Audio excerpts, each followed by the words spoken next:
आज हम जानेंगे अमेज़न नदी के रहस्यमय कहानी के बारे में। तो शुरू करने से पहले आप लोग हमारे चैनल को लाइक और सब्सक्राइब कर ले, ताकि वीडियो की नोटिफिकेशन आप लोगों के पास सीधे पहुंच जाए। चलो शुरू करते हैं। किसी भी नदी की पहचान उसकी धारा, उसके लंबे चौड़े पाट या किनारे होते हैं। कुदरत की सबसे खूबसूरत नेमतों में से एक हैं नदियां। लेकिन बड़ी से बड़ी नदी की शुरुआत भी बहुत छोटी धारा से होती है। किताबें हमें बताती हैं कि फलान नदी कहीं दूर पहाड़ी से शुरू होती है। जब बारिश होना बंद हो जाती है तो बर्फ पिघलती है या जमीन के अंदर से कोई झरना फूटता है और पानी की एक धार बहनी शुरू हो जाती है। कई छोटी छोटी ऐसी धाराएं आगे जाकर एक दूसरे से मिल जाती हैं। यही धाराएं आगे चलकर बड़ी नदी का रूप ले लेती हैं। इसका मतलब ये है कि दुनिया की सबसे लंबी या सबसे बड़ी नदियां जैसे नील या फिर अमेजन की शुरुआत के एक दो नहीं, सैकड़ों शुरुआती बिंदु होते हैं। लेकिन भूगोल के जानकार किसी एक ठिकाने को ही नदी की शुरुआत की जगह मानते हैं। सवाल ये है कि वो ये कैसे तय करते हैं कि कोई नदी कहां से बहना शुरू होती है, और क्या इस फैसले के कुछ खास मायने भी होते हैं।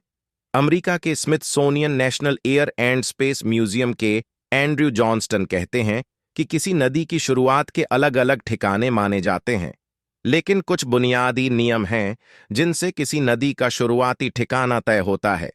आमतौर पर भूगोल के जानकार सबसे ज्यादा पानी वाली धारा के सबसे दूर वाले ठिकाने को ही किसी नदी की शुरुआत मानते हैं। हालांकि कुछ लोगों को इस परिभाषा पर ऐतराज रहा है। कई बार कुछ नदियों की सहायक नदियों की धाराएं उस नदी की अपनी धारा से ज्यादा पानी वाले होती हैं। कई बार कुछ धाराएं अलग अलग मौसमों में पानी की अलग मात्रा के साथ बहती हैं। किसी नदी की शुरुआत कहाँ से होती है, इसका पता लगाने के लिए आपको उसकी अलग धाराओं में पानी की तादाद के कई सालों के आंकड़े चाहिए होंगे। आमतौर पर ऐसे आंकड़े नहीं मिलते। ऐसे में किसी नदी की उत्पत्ति उसकी सहायक नदियों की धारा में पानी की तादाद देखकर मोटे तौर पर तय की जाती है। नदियों की दिशा नापने वाले कार्टोग्राफर या नक्शानवीसों ने पूरी नदी और उसकी घाटी का नक्शा बनाना शुरू किया, तो ये तरीका ज्यादा बेहतर माना गया। इस तरीके से यह तय पाया गया कि किसी नदी की सबसे मोटी धारा जहां से शुरू होती है, वहीं से नदी बहना शुरू होती है। अब कुछ लोगों ने कहा कि यह परिभाषा नदी की लंबाई पर ज्यादा भरोसा करती है, उसमें पानी की मात्रा को पैमाना नहीं मानती। इससे पहले पानी की मात्रा के हिसाब से नदियों के नाम तय होते थे। अब आप धारा की लंबाई को पैमाना मानेंगे तो नदी की शुरुआत अलग होगी। लेकिन अगर आप धारा में पानी की मात्रा को पैमाना मानेंगे तो नदी की शुरुआत का ठिकाना अलग होगा। इसीलिए कई बड़ी नदियों की उत्पत्ति को लेकर आज भी मतभेद हैं। जैसे कि दुनिया की सबसे बड़ी नदी अमेजन को ही ले लीजिए। इसकी लंबाई 650 किलोमीटर से लेकर 7000 किलोमीटर तक मानी जाती है। इसे दुनिया की सबसे लंबी और सबसे बड़ी नदी माना जाता है। अमेजन नदी की घाटी दक्षिण अमेरिका के 8 देशों में फैली हुई है। Brazil, Bolivia, Peru, Ecuador, Colombia, Venezuela, Guyana और सूरीनाम के अलावा फ्रेंच गुयाना तक अमेजन की धारा बहती है। इतनी बड़ी नदी की धारा कहां से शुरू होती है, इस पर अब तक एक राय नहीं बन सकी है।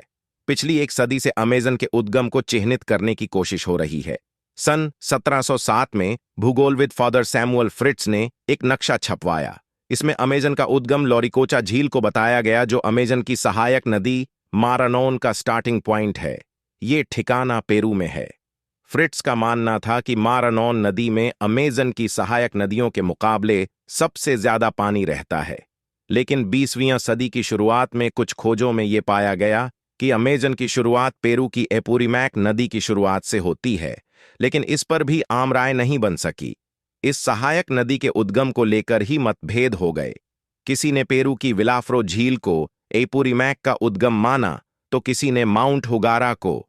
अब तक अनसुलझा है। फिर 1960 के दशक में पेरू के भूगोलविद कार्लोस पेनाहेरारा डेल एग्विला ने दावा कि पेरू की नेवादो मिस्मी नाम की जगह एपूरिमैक नदी की शुरुआती जगह है और यहीं से अमेजन का उद्गम माना जाना चाहिए। आज की तारीख में ज्यादातर लोग इसे ही अमेजन की शुरुआत की जगह मानते हैं। लेकिन साल 2000 में इससे भी ऊपर कारहुआ सांता नाम की जगह एपूरिमैक नदी के बहने की शुरुआत मानी गई। फिर अमेजन की शुरुआत भी यहीं से मानी गई। लेकिन 2014 में खोजकर्ता जेम्स कॉन्टोस ने दावा किया कि पेरू की मांतारो नदी को अमेजन की उत्पत्ति की जगह माना जाना चाहिए। जेम्स जब 2012 में अमेजन का शुरुआती ठिकाना तलाश रहे थे, तो उन्हें लगा कि मांतारो नदी में एपूरिमैक नदी से ज्यादा पानी रहता है, वो भी पूरे साल। तो इसे ही अमेजन की शुरुआत माना जाना चाहिए। ये वीडियो अच्छी लगी हो तो आप लोग हमें एक लाइक और सब्सक्राइब करके सपोर्ट जरूर करें।